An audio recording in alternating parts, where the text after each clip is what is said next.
33 अब पाक business express दोस्तों खानेवाल जंक्शन अराइवल हो रही है। लोकोमोटिव लीड है जी इसे GEU40। दोस्तों 33 अब पाक बिज़नेस एक्सप्रेस कराची से चलती है जी लाहौर तक बरास्ता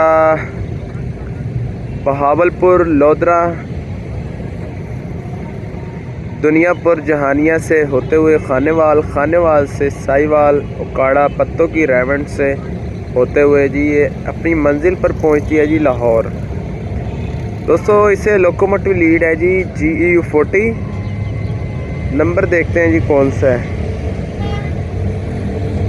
नंबर इसका है जी 9017 9017 GEU40 4000 हॉर्स पावर।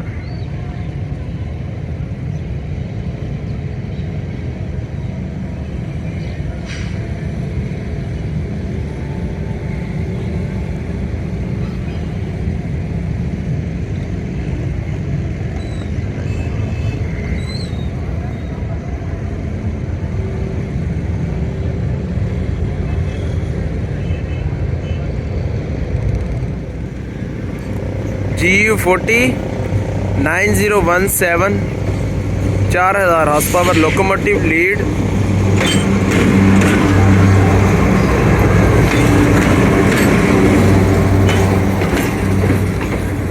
अस्सलाम वालेकुम।